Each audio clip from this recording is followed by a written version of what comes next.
Hello दोस्तों, NCERT cafe में आपका स्वागत है। आज हम लोग new NCERT geography class 12 chapter number 6 तृतीयक और चतुर्थ क्रियाकलाप को पढ़ेंगे। ये परीक्षा की दृष्टि से बहुत ही महत्वपूर्ण टॉपिक है। आइए इंपॉर्टेंट पॉइंट्स को डिस्कस करते हैं। जब आप बीमार पड़ते हैं, आप किसी डॉक्टर को बुलाते हैं अथवा आप पारिवारिक डॉक्टर के पास जाते हैं। कभी कभी आपके माता पिता उपचार के लिए आपको अस्पताल ले जाते हैं। विद्यालयों को आपको अध्यापक पढ़ाते हैं। किसी भी विवाद की स्थिति में कानूनी राय वकील से ली जाती है। इसी प्रकार अनेक व्यवसायी होते हैं जो फीस का भुगतान होने पर अपनी सेवाएं प्रदान करते हैं। अतः सभी प्रकार की सेवाएं विशिष्ट कलाएं होती हैं जो भुगतान के बदले प्राप्त होती है। स्वास्थ्य, शिक्षा, विधि, प्रशासन और मनोरंजन इत्यादि को व्यावसायिक कुशलता की आवश्यकता है। इन सेवाओं को अन्य सैद्धांतिक ज्ञान और क्रियात्मक प्रशिक्षण की आवश्यकता होती है और अभ्यास इन्हें पूर्ण व्यावसायिक बनाता है। तृतीयक क्रियाकलाप सेवा सेक्टर से संबंधित है। सेवा सेक्टर से कौन सा हो जाएगा? तृतीयक क्रिया।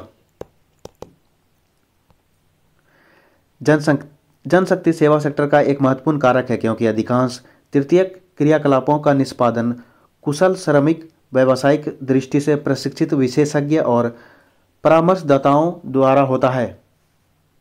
आर्थिक विकास की आरंभिक अवस्थाओं में लोगों का एक बड़ा अनुपात प्राथमिक सेक्टर में कार्य करता है। एक विकसित अर्थव्यवस्था में बहुसंख्यक श्रमिक तृतीयक क्रियाकलापों में रोजगार पाते हैं और अपेक्षाकृत कम संख्या में द्वितीयक सेक्टर में कार्यरत होते हैं। तृतीयक क्रियाकलापों में उत्पादन और विनिमय दोनों सम्मिलित होते हैं। उत्पादन में सेवाओं की उपलब्धता शामिल होती है जिनका उपभोग किया जाता है। उत्पादन को परोक्ष रूप से पारिश्रमिक और वेतन के रूप में मापा जाता है। विनिमय के अंतर्गत व्यापार, परिवहन और संचार सुविधाएं सम्मिलित होती है जिनका उपयोग दूरी को निष्प्रभाव करने के लिए किया जाता है। इसलिए तृतीयक क्रियाकलापों में मूर्त वस्तुओं के उत्पादन के बजाय सेवाओं का व्यावसायिक उत्पादन सम्मिलित होता है। वे भौतिक कच्चे माल के प्रक्रमण के प्रत्यक्ष रूप से सम्मिलित नहीं होती। एक नलसाज, बिजली मिस्त्री, टेक्नीशियन, धोबी, नाई, दुकानदार, चालक, कोषपाल, अध्यापक, डॉक्टर, वकील और प्रकाशक इत्यादि का काम इनका सामान्य उदाहरण है। द्वितीयक और तृतीयक क्रियाकलापों में मुख्य अंतर यह है कि सेवाओं द्वारा उपलब्ध विशेषज्ञता, उत्पादन तकनीकों, मशीनरी और फैक्ट्री प्रक्रियाओं की अपेक्षा कर्मियों की विशिष्टीकृत कुशलताओं, अनुभव और ज्ञान पर अत्यधिक निर्भर करती है। तृतीयक क्रियाकलापों के प्रकार। अब तक आप जान गए हैं कि आप व्यापारी की दुकान से पुस्तकें और स्टेशनरी खरीदते हैं, बस अथवा रेल द्वारा यात्रा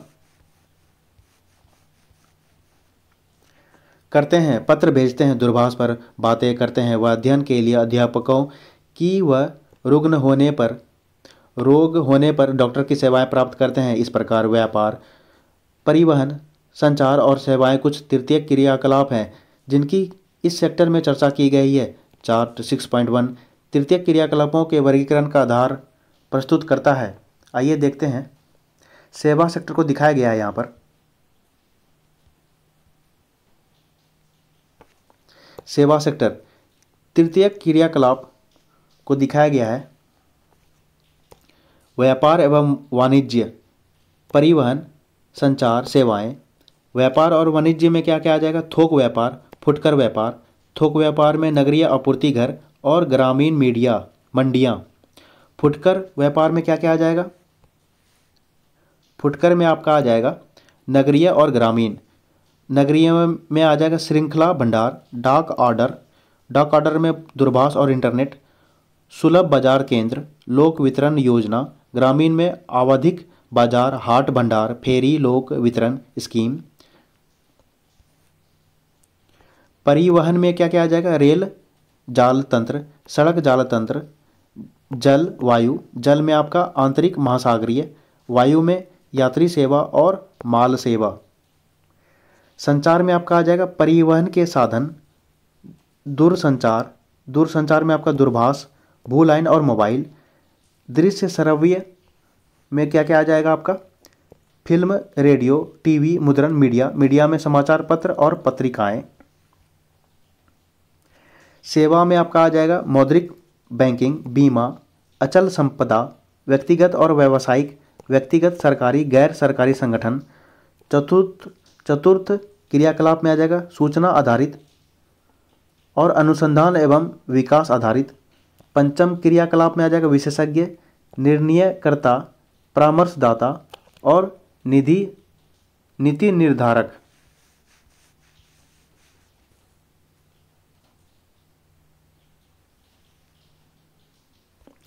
वाणिज्य और व्यापार और वाणिज्य। व्यापार वस्तुतः अन्यत्र उत्पादित मदों का क्रय और विक्रय है। फुटकर और थोक व्यापार अथवा वाणिज्य की सभी सेवाओं का विशिष्ट उद्देश्य लाभ कमाना है। यह सारा काम कस्बों और नगरों में होता है जिन्हें व्यापारिक केंद्र कहा जाता है। स्थानीय स्तर पर वस्तु विनिमय से लेकर अंतर्राष्ट्रीय सोपान पर मुद्रा विनिमय तक व्यापार के उत्थान ने अनेक केंद्रों और संस्थाओं को जन्म दिया है, जैसे कि व्यापारिक केंद्र अथवा संग्रहण और वितरण बिंदु। व्यापारिक केंद्रों को ग्रामीण और नगरीय विपणन केंद्रों में विभक्त किया जा सकता है। ग्रामीण विपणन केंद्र निकटवर्ती बस्तियों का पोषण करते हैं। ये अर्ध नगरीय केंद्र होते हैं। ये अत्यंत अल्प वर्धित प्रकार के व्यापारिक केंद्रों के रूप में सेवा करते हैं। यहाँ व्यक्तिगत और व्यावसायिक सेवाएं सुविकसित नहीं होती। ये स्थानीय संग्रहण और वितरित केंद्र होते हैं। इनमें से अधिकांश केंद्रों में मंडियाँ, थोक बाजार और फुटकर व्यापार क्षेत्र भी होते हैं। ये स्वयं में नगरीय केंद्र नहीं है, किंतु ग्रामीण लोगों की अधिक मांग वाली वस्तुओं और सेवाओं को उपलब्ध कराने वाले महत्वपूर्ण केंद्र हैं। सब्जियों का थोक बाजार को दिखाया गया है।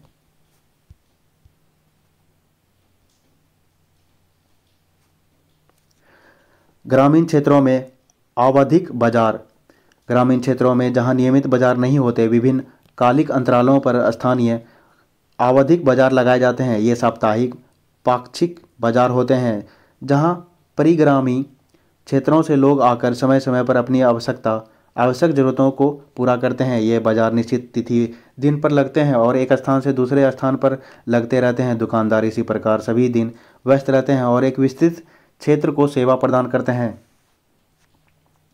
नगरीय बाजार केंद्रों में और अधिक विशिष्टीकृत नगरीय सेवाएं मिलते हैं।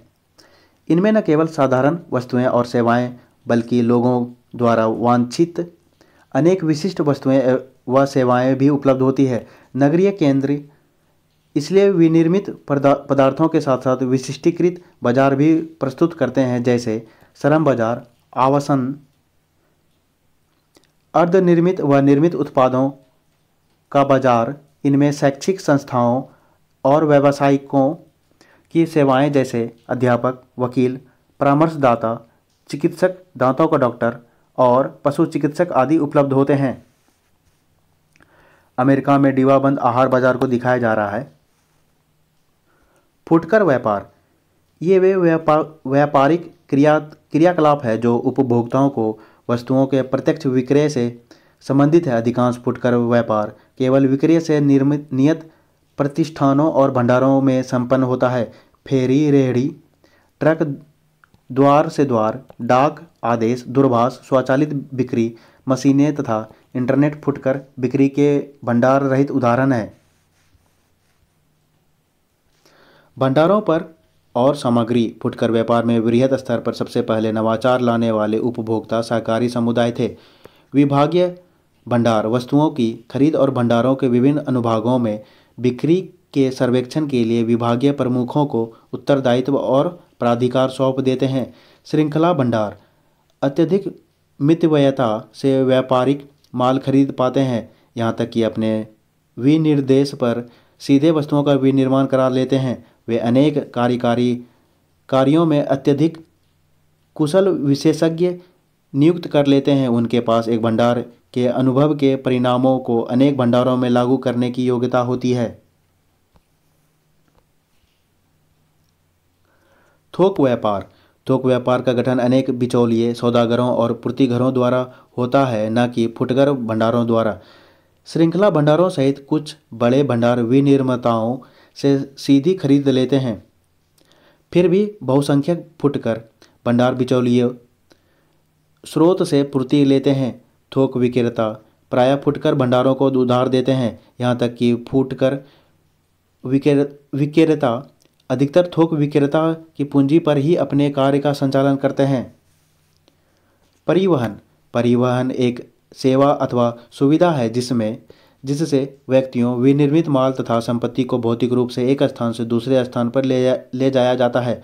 यह मनुष्य की गतिशीलता की मूलभूत आवश्यकता को पूरा करने हेतु निर्मित एक संगठित उद्योग है। आधुनिक समाज वस्तुओं के उत्पादन, वितरण और उपभोग में सहायता देने के लिए तीव्र और सक्षम परिवहन व्यवस्था चाहते हैं। इस जटिल व्यवस्था की प्रत्येक अवस्था में परिवहन द्वारा पदार्थ का मूल्य अत्यधिक बढ़ जाता है।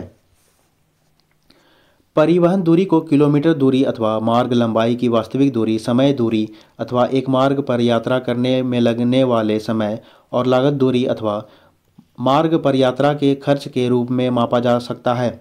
परिवहन के साधन के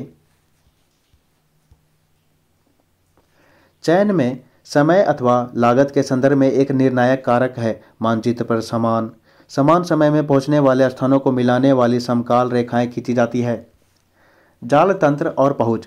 जैसे ही परिवहन व्यवस्थाएं विकसित होती है, विभिन्न स्थान आपस में जुड़कर जाल तंत्र की रचना करते हैं। जाल तंत्र तथा योजक से मिलकर बनते हैं। दो अथवा अधिक मार्गों का संधि स्थल, एक उद्गम बिंदु, एक गंतव्य बिंदु अथवा मार्ग के सहारे कोई बड़ा कस्बा नोड होता है।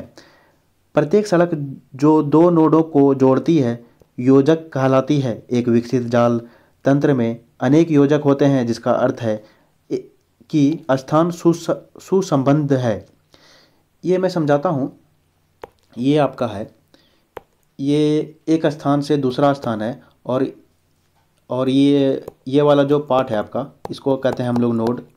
एक स्थान से दूसरा स्थान को जोड़ने वाला पार्ट हो गया नोड और ये आपका हो गया योजक।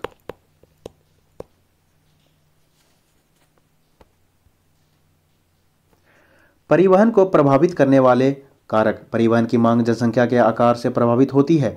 जनसंख्या का आकार जितना बड़ा होगा, परिवहन की मांग उतनी ही अधिक होगी। नगरों, कस्बों, गांवों, औद्योगिक केंद्रों और कच्चे माल, उनके मध्य व्यापार के प्रारूप, उनके मध्य भूदृश्य की प्रकृति, जलवायु के प्रकार और मार्ग की लंबाई पर आने वाले व्यवधानों को दूर करने के लिए उपलब्ध निधियों, मुद्रा पर मार्ग निर्भर करते हैं। संचार सेवाओं में शब्दों और संदेशों, तथ्यों और विचारों का प्रेषण सम्मिलित है। लेखन के आविष्कार ने संदेशों को संरक्षित किया और संचार को परिवहन के साधनों पर निर्भर करने में सहायता की। ये वास्तव में हाथ, पशुओं, नाव, सड़क, रेल तथा वायु द्वारा परिवहित होते थे। यही कारण है कि परिवहन के सभी रूपों को संचार पथ कहा जाता है। जहाँ परिवहन जाल तंत्र सक्षम होता है, वहाँ संचार का फैलाव सरल होता है। मोबाइल, दूरभाष और उपग्रहों जैसे कुछ विकासों ने संचार को परिवहन से मुक्त कर दिया है। पुराने तंत्रों के सस्ता होने के कारण संचार के सभी रूपों का साहचर्य रूप से समाप्त नहीं हुआ है। अतः पूरे विश्व में अभी भी विशाल मात्रा में डाक का निपटारण डाकघरों द्वारा हो रहा है। कुछ संचार सेवाओं की चर्चा नीचे दी गई है। दूरसंचार का प्रयोग विद्युतीय प्रौद्योगिकी के विकास से जुड़ा है। संदेशों के भेजे जाने की गति के कारण इसने संचार में क्रांति ला दी है। समय सप्ताहों से मिनटों में घट गया और मोबाइल, दूरभाष जैसे नूतन उन्नति ने किसी भी समय कहीं से भी संचार को प्रत्यक्ष और तत्काल बना दिया है। तार प्रेषण, मोर्स कूट और टेलेक्स अब लगभग भूतकाल की वस्तुएं बन गई है। रेडियो और दूरदर्शन भी समाचारों, चित्रों व दूरभाष कालों का पूरे विश्व में विस्तृत श्रोताओं को प्रसारण करते हैं और इसलिए उन्हें जनसंचार माध्यम कहा जाता है। वे विज्ञापन एवं मनोरंजन के लिए महत्वपूर्ण है। समाचार पत्र विश्व के सभी कोनों से घटनाओं का प्रसारण करने में सक्षम होते हैं। उपग्रह संचार पृथ्वी और अंतरिक्ष से सूचना का प्रसारण करता है। इंटरनेट ने वैश्विक संचार तंत्र में वास्तव में क्रांति ला दी है। सेवाएं विभिन्न स्तरों पर पाई जाती है। कुछ सेवाएं उद्योगों को चलाती है, कुछ लोगों को और कुछ उद्योगों और लोगों दोनों को। उदाहरण के लिए परिवहन तंत्र, निम्न स्तरीय सेवाएं जैसे पंसारी की दुकानें, धोबी घाट, उच्च स्तरीय सेवाओं अथवा लेखाकार, परामर्शदाता और काय चिकित्सक जैसी अधिक विशिष्टीकृत सेवाओं की अपेक्षा अधिक सामान्य और विस्तृत हैं। सेवाएं भुगतान कर सकने वाले व्यक्तिगत उपभोक्ताओं को उपलब्ध होती है। माली, धोबी और नाई मुख्य रूप से शारीरिक श्रम करते हैं। अध्यापक, वकील, चिकित्सक, संगीतकार और अन्य मानसिक श्रम करते हैं। अनेक सेवाएं अब नियमित हो गई हैं। महामार्गों एवं सेतुओं का निर्माण और अनुरक्षण, अग्निशमन विभागों का अनुरक्षण और शिक्षा की पूर्ति अथवा पर्यवेक्षण और ग्राहक सेवा महत्वपूर्ण सेवाओं में से है, जिनका पर्यवेक्षण अथवा निष्पादन प्रायः सरकारों अथवा कंपनियों द्वारा किया जाता है।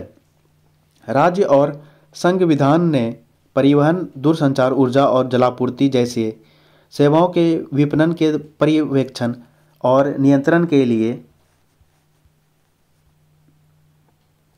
निगमों की स्थापना की है। स्वास्थ्य की देखभाल, अभियांत्रिकी, विधि और प्रबंधन व्यावसायिक सेवाएं हैं। मनोरंजनात्मक और प्रमोद सेवाओं की स्थिति बाजार पर निर्भर करती है।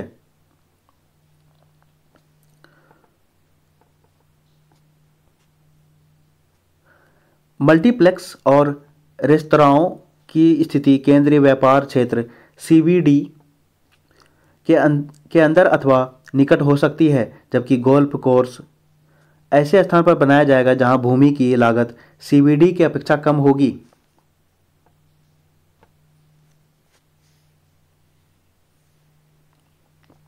दैनिक जीवन में काम को सुविधाजनक बनाने के लिए लोगों को व्यक्तिगत सेवाएं उपलब्ध कराई जाती है। कामगार रोजगार की तलाश में ग्रामीण क्षेत्रों से प्रवास करते हैं और अकुशल होते हैं। वे मोची, गृहपाल, खानसामा और माली जैसी घरेलू सेवाओं के लिए नियुक्त किए जाते हैं और इन्हें कम भुगतान किया जाता है। कर्मियों का यह वर्ग असंगठित है। ऐसा एक उदाहरण मुंबई की डब्बा वाला सेवा है, जो पूरे नगर में लगभग 1,75,000 उपभोक्ताओं को उपलब्ध कराई जाती है। ये दिखाया गया है मुंबई में डब्बा वाला सेवा।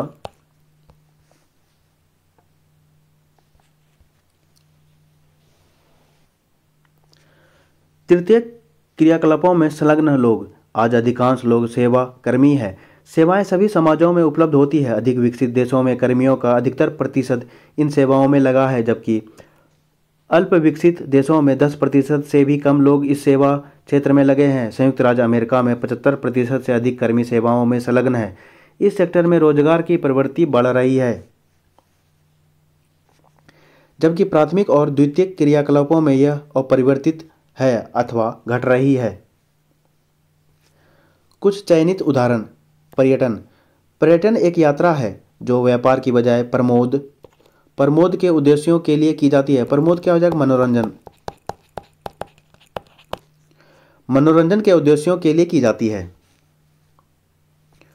कुल पंजीकृत रोजगारों तथा कुल राजस्व सकल घरेलू उत्पाद का 40% की दृष्टि से यह विश्व का अकेला सबसे बड़ा 25 करोड़ तृतीयक क्रियाकलाप बन गया है। इनके अतिरिक्त पर्यटकों के आवास, भोजन, परिवहन, मनोरंजन तथा विशेष दुकानों जैसी सेवा उपलब्ध कराने के लिए अनेक स्थानीय व्यक्तियों को नियुक्त किया जाता है। पर्यटन अवसंरचना उद्योगों, फुटकर व्यापार तथा शिल्प उद्योगों, स्मारिका को पोषित करता है। कुछ प्रदेशों में पर्यटन ऋतुनिष्ठ होता है, क्योंकि अवकाश की अवधि अनुकूल मौसमी दशाओं पर निर्भर करती है, किंतु कई प्रदेश वर्ष पर्यंत पर्यटकों को आकर्षित करते हैं। स्विट्जरलैंड में बर्फ से ढकी पर्वत चोटी पर स्कीइंग करते पर्यटक को दिखाया गया है। स्विट्जरलैंड पर्यटक देश, भूमध्य सागरीय तट के चारों ओर कोष्ण स्थान तथा भारत का पश्चिमी तट विश्व के लोकप्रिय पर्यटक गंतव्य स्थानों में से एक है। अन्य में शीतकालीन खेल प्रदेश, जो मुख्यतः पर्वतीय क्षेत्रों में पाए जाते हैं, मनोहारी दृश्य भूमियाँ तथा यत्र तत्र फैले राष्ट्रीय उद्यान सम्मिलित हैं। स्मारकों, विरासत स्थलों और सांस्कृतिक गतिविधियों के कारण ऐतिहासिक नगर भी पर्यटकों को आकर्षित करते हैं। पर्यटन आकर्षण। जलवायु। ठंडे प्रदेशों के अधिकांश लोग पुलिन विश्राम के लिए उष्ण व धूपदार मौसम की अपेक्षा करते हैं। दक्षिणी यूरोप और भूमध्य सागरीय क्षेत्रों में पर्यटन के महत्व का यह एक मुख्य कारण है।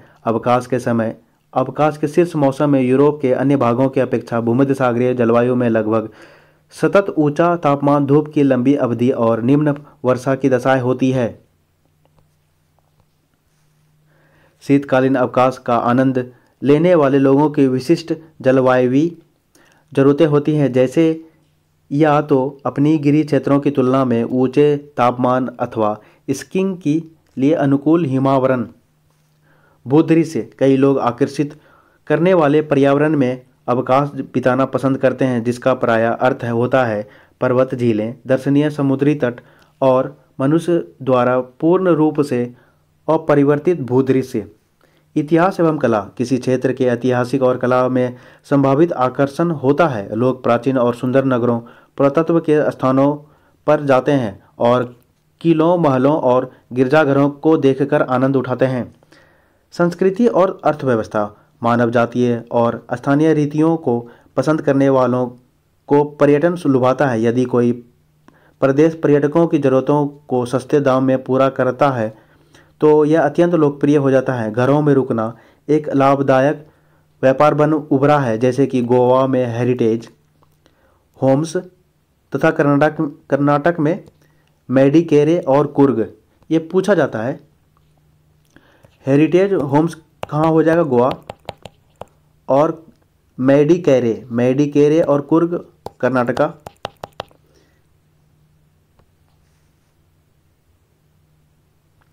भारत में समुद्र पार रोगियों के लिए स्वास्थ्य सेवाएं। 2005 में संयुक्त राज्य अमेरिका से उपचार के लिए 55,000 रोगी भारत आए। संयुक्त राज्य स्वास्थ्य सेवा तंत्र के अंतर्गत प्रतिवर्ष होने वाले लाखों शल्यकर्मियों की तुलना में यह संख्या बहुत कम है। भारत विश्व में चिकित्सा पर्यटन में अग्रणी देश बनकर उभरा है। चिकित्सा के क्षेत्र में भारत अग्रणी देश हो गया। महानगरों में अवस्थित विश्व स्तरीय अस्पताल संपूर्ण विश्व के रोगियों का उपचार करते हैं। भारत, थाईलैंड, सिंगापुर और मलेशिया जैसे विकासशील देशों को चिकित्सा पर्यटन से अनेक लाभ प्राप्त होते हैं। चिकित्सा पर्यटन के अतिरिक्त चिकित्सा परिरक्षणों और आंकड़े के निर्वचन के बाह्य स्रोतन के प्रति भी झुकाव पाया जाता है। भारत, स्विट्जरलैंड और ऑस्ट्रेलिया के अस्पताल विकिरण बिंबों के अध्ययन से लेकर चुंबकीय अनुनाद बिंबों के निर्वचन और प्रासर्व्य परीक्षणों तक की विशिष्ट चिकित्सा सुविधाओं को उपलब्ध करा रहे हैं। बाह्य स्रोतन में यदि यह गुणवत्ता में सुधार करने अथवा विशिष्ट सेवाएं उपलब्ध कराने पर केंद्रित है तो बाह्य स्रोतन रोगियों के लिए अत्यधिक लाभ होता है। बाह्य स्रोतन का क्या मतलब हो जाएगा आपको? आउटसोर्सिंग।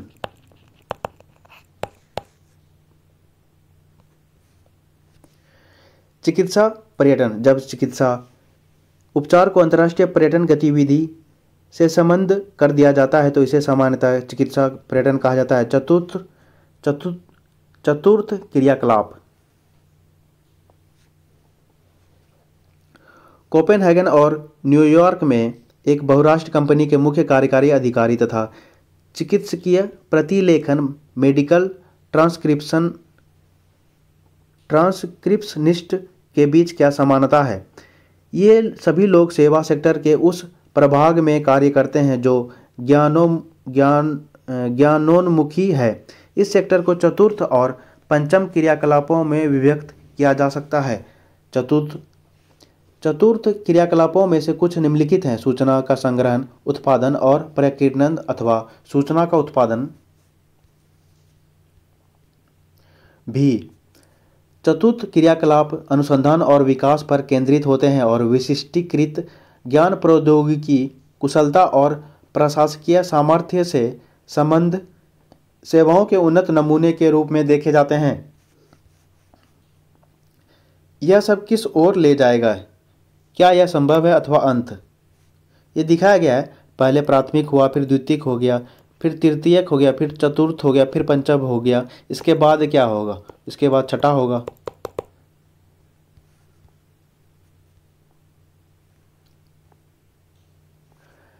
चतुर्थ सेक्टर आर्थिक वृद्धि के आधार के रूप में तृतीयक सेक्टर के साथ चतुर्थ सेक्टर ने सभी प्राथमिक व द्वितीयक से रोजगारों को प्रतिस्थापित कर दिया है। विकसित अर्थव्यवस्थाओं में आधे से अधिक कर्मी ज्ञान के इस क्षेत्र में कार्यरत हैं तथा पारस्परिक कोष, म्यूचुअल फंड प्रबंधकों से लेकर परामर्शदाताओं, सॉफ्टवेयर सेवाओं की मांग में अति उच्च वृद्धि हुई है। कार्यालय भवनों, प्रारंभिक विद्यालयों, विश्वविद्यालयी कक्षाओं, अस्पतालों व डॉक्टरों के कार्यालयों, रंगमंचों, लेखा कार्य और दलाली की फर्मों में काम करने वाले कर्मचारी इस वर्ग की सेवाओं से संबंध रखते हैं। चतुर्थ में क्या क्या हो जाएगा आपका? आपका हो जाएगा ये अस्पतालों, डॉक्टर के कार्यालयों, रंगमंचों, लेखा कार्य, दलाली वाला काम हो जाएगा।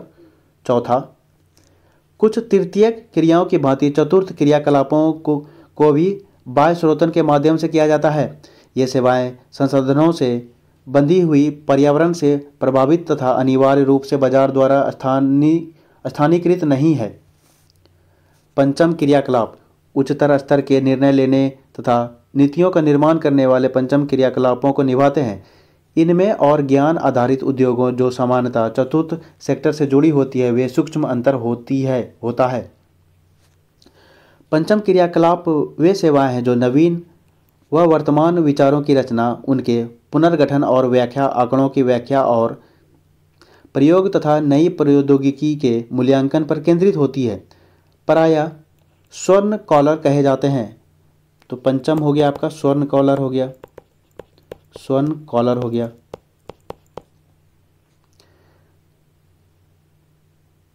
कहे जाने वाले ये व्यवसाय तृतीयक सेक्टर का एक और उपविभाग है जो वरिष्ठ व्यावसायिक कार्यकारियों, सरकारी अधिकारियों, अनुसंधान वैज्ञानिकों, वित्त एवं विधि परामर्शदाताओं इत्यादि की विशेष और उच्च वेतन वाली कुशलताओं का प्रतिनिधित्व करते हैं। उन्नत अर्थव्यवस्था की संरचना में उनका महत्व उनकी संख्या से कहीं अधिक होता है। बाह्य स्रोतन के परिणाम स्वरूप भारत, चीन, पूर्वी यूरोप, इजराइल, फिलीपींस और कोस्टारिका में बड़ी संख्या में कॉल सेंटर खुले हैं। इससे इन देशों में नए काम उत्पन्न हुए हैं। बाह्य स्रोतन उन देशों में आ रहा है जहां सस्ता और कुशल श्रम उपलब्ध है। ये उत्प्रवास वाले देश भी हैं। बाह्य स्रोतन के द्वारा काम उपलब्ध होने पर इन देशों में प्रवास कम हो सकता है। बाह्य स्रोतन वाले देश अपने यहाँ काम तलाश कर रहे युवकों का प्रतिरोध झेल रहे हैं। बाह्य स्रोतन के बने रहने का मुख्य कारण तुलनात्मक लाभ है। पंचक सेवाओं की नवीन प्रवृत्तियों में ज्ञान प्रक्रमण, बाह्य स्रोतन, केपीओ और होम शोरिंग है जो बाह्य स्रोतन का विकल्प है। ज्ञान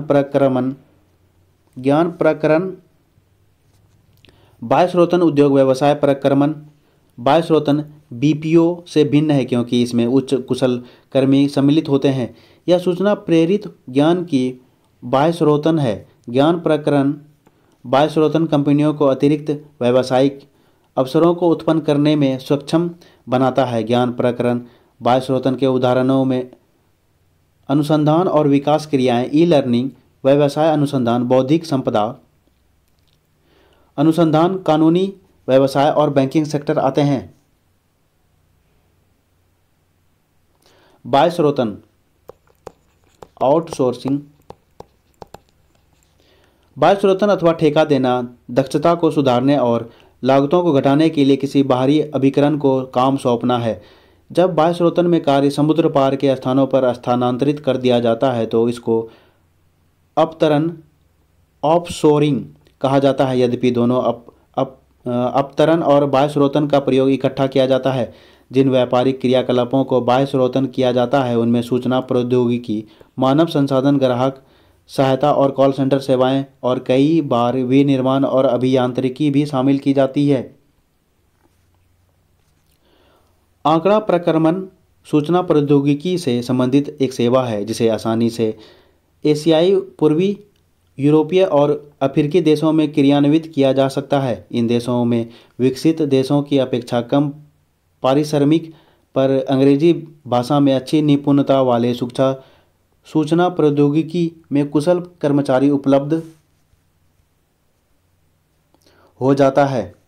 अतः हैदराबाद अथवा मनीला में स्थापित एक कंपनी भौगोलिक सूचना यंत्र की तकनीक पर आधारित परियोजना पर संयुक्त राज्य अमेरिका अथवा जापान जैसे देशों के लिए काम करती है। श्रम संबंधी कार्यों को समुद्र पार क्रियान्वित करने से चाहे वह भारत, चीन और यहाँ तक कि अफ्रीका का कम सघन जनसंख्या वाला देश बोत्सवाना हो, ऊपरी लागत बहुत कम होती है, जिससे यह सेवा लाभदायक हो जाती है। क्रियाकलाप प्रत्येक रंग नाम के समक्ष कार्य की प्रवृत्ति का वर्णन कीजिए। ये इंपॉर्टेंट है, आप लोग नोट कर लीजिएगा। लाल को क्या कहेंगे हम लोग? प्राथमिक क्रिया।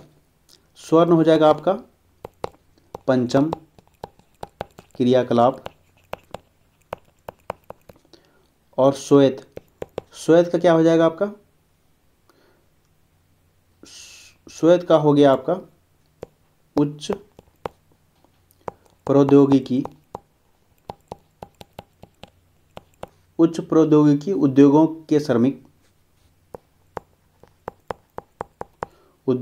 श्रमिक। और ये आपका नीला हो जाएगा शारीरिक श्रमकार, जैसे मजदूर हो गया या धोबी हो गया, कूली हो गया। अंकीय विभाजक सूचना और संचार प्रौद्योगिकी पर आधारित विकास से मिलने वाले अवसरों का वितरण पूरे ग्लोब पर असमान रूप से वितरित है। देशों में विस्तृत आर्थिक, राजनीतिक और सामाजिक विभिन्नताएं पाई जाती है। निर्णायक कारक यह है कि कोई देश कितनी शीघ्रता से अपने नागरिकों को सूचना और संचार प्रौद्योगिकी तक पहुंच और उसके लाभ उपलब्ध करा सकता है।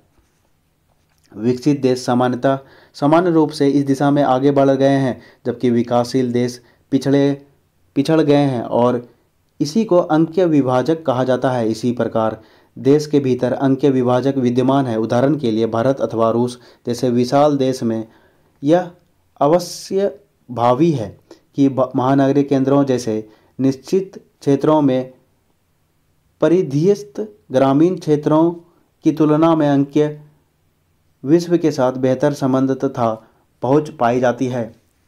आइए अभ्यास प्रश्न को देखते हैं। निम्नलिखित में से कौन सा एक तृतीयक क्रियाकलाप है? कौन सा है? व्यापार। निम्नलिखित क्रियाकलापों में से कौन सा एक द्वितीयक सेक्टर का क्रियाकलाप नहीं है? कौन सा नहीं है? द्वितीयक। मछली पकड़ना नहीं है, यह आपका हो गया प्राथमिक।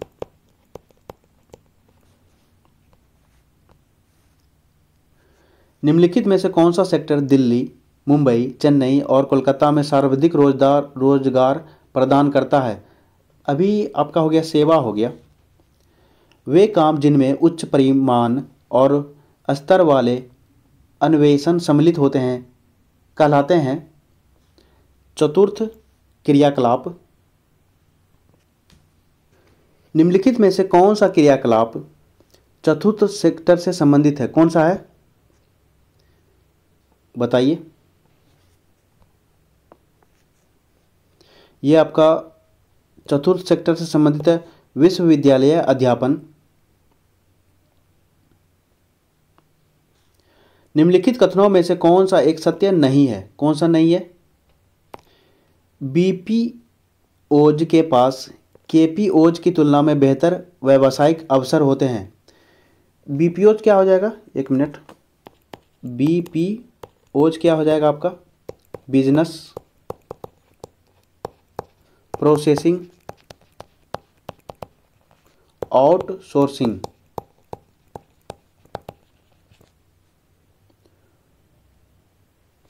और आपका केपीओ ना,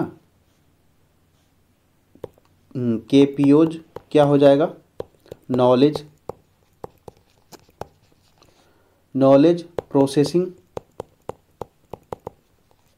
प्रोसेसिंग आउटसोर्सिंग। तो दोस्तों ये चैप्टर कैसा लगा, अगर कुछ सजेशन देना चाहते हैं तो मेरे कमेंट बॉक्स में दे सकते हैं। कृपया मेरे चैनल को थोड़ा सपोर्ट कीजिए। धन्यवाद मित्रों, आपका दिन शुभ हो। जय श्री राम, हर हर महादेव।